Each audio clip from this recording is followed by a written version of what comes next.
We have a bunch of Helldiver 2 news to cover today. Basically, there have been fake Helldiver 2 games on Steam, so make sure you're buying the correct ones. There have been mech and weapon leaks. There's new info from the CEO. We have a major order and more. So starting off with the fake Helldivers 2 games on Steam, make sure you're buying the correct game.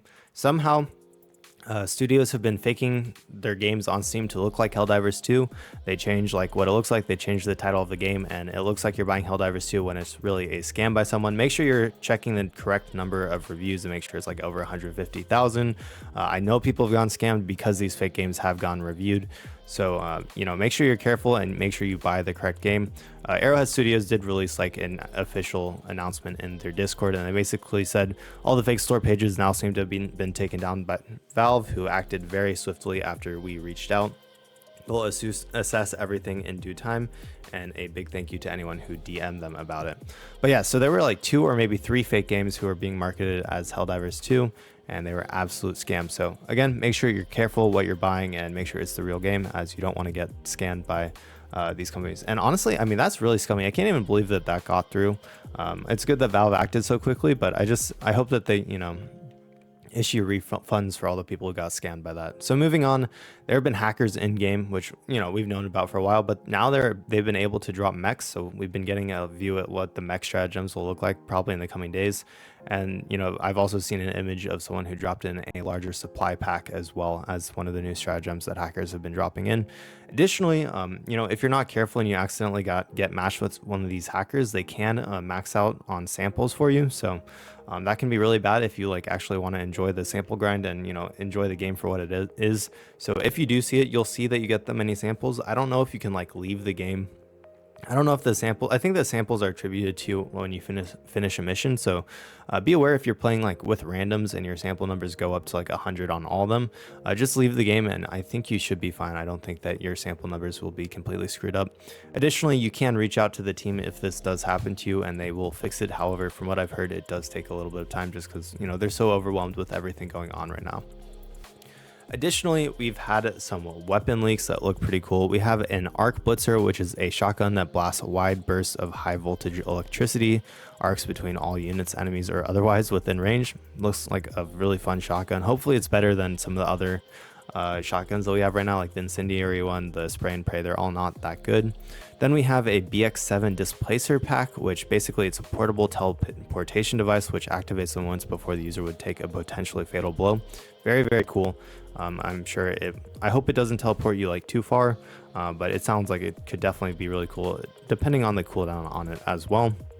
Next, we have an SG8 Punisher plasma. So it's basically a plasma shotgun. Again, it looks very cool. It fires exploding plasma rounds.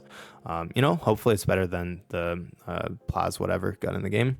Then we also have a CB9 exploding crossbow. Looks very cool. It fires exploding bolts, which do maximum damage upon direct impact.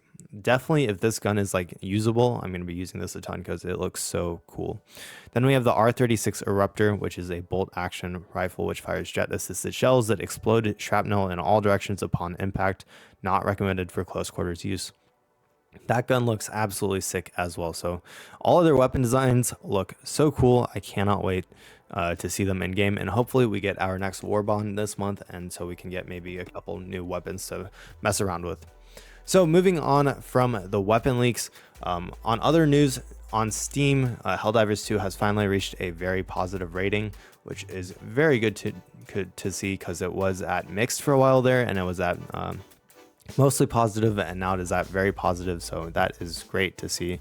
Maybe it'll reach overwhelmingly positive. We can hope. If you had a negative review and you feel like that can change now, don't forget to go change it. I understand that a lot of people had negative reviews because they couldn't play something that they bought, and that's understandable. But if you're gonna leave a negative review like that, once they fix it, make sure you go back and change it to positive so that we can get this game going. So yeah, I mean, it's great to see that it's very positive now. So moving on from there, we do have some Game Master updates. Basically, they said that, or their CEO elaborated on what the Game Master does. His name is Joel in the community, and basically said, as a follow-up on the Game Master abilities, the majority of the role is to choose which of the major orders take place, what daily is active, and decide where the enemies attack. The war fought and liberation of planets, that's all on you. We can also reinforce planets if needed and give temporary equipment to the entire community and other stuff they haven't revealed yet. So, sort of like a D&D campaign. It's very cool. One of the examples is giving temporary equipment to an entire community. And like one of the first days of the game launching, I don't know if y'all will remember, but everyone had access to the railgun.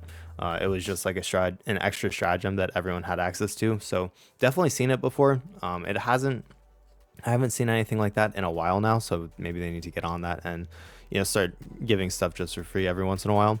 But definitely very cool, and it keeps the game fresh. And I hope they continue to expand on the game master abilities and see where they take it in the future, because I think they could do some really, really cool stuff with that.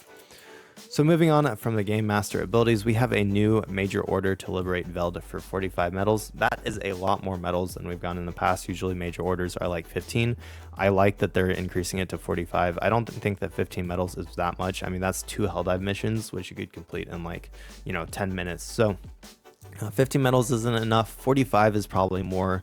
It's definitely better. I think it could be even higher than 45, maybe, depending on how hard the major order is. But medals are an absolute grind in this game, and it's good to see them giving more. And if you're in game, make sure you go liberate Veld. That should be everyone's objective right now until we finish it. So next, the CEO also elaborated on weapon statistics. Basically, what he said is in regards to Helldiver 2 weapon statistics. So many of y'all use the 4 stats we show as comparison, while each gun has maybe 50 stats in total. The numbers are a guideline, but does not paint a complete picture. So for example, like the Slugger shotgun, it definitely penetrates some medium armor, even though it says that only penetrates light armor. And then there's some other differences as well. Like some guns, the heavier ones, such as the machine gun or like the big sniper rifle, when you're moving around, they'll sort of lag behind. So there's definitely a bunch of weapon statistics that they're following, and I think they need to get a balance patch out pretty soon for their weapons. I don't think it would take that much work. It's probably just changing numbers in the code. And I think some of their weapons are just completely like unusable right now, like the spray and pray. And I hope that they manage to get a patch out to fix that soon, as I want to use all the weapons. And I think that, like the sniper rifles aren't really usable. They just don't do that much damage, stuff like that. So player numbers on Steam are looking quite well. There's a lot of people playing. It's like 200,000, and it's been going up to about 360,000 every single day. I'll be interested to see what peaks they can hit this coming weekend. It does seem to be trending downwards a bit, but overall it's very healthy. And actually they went back up to 380,000 yesterday, and the day before was 360,000. So game's looking great. It's Friday, so I'm hoping to see a big peak tonight, and hopefully they don't reach any server caps either. Other than that, that's pretty much it. The game is looking great. I think they're doing a wonderful job of updating it. If you want to catch any future updates and guides and stuff like that, feel free to subscribe to my channel. I really appreciate all the recent support on all my videos. It means the world to me. Y'all are the absolute best. I hope y'all have a wonderful day. Good luck in your matches this week, and I'll see you next time. Thanks for watching, y'all.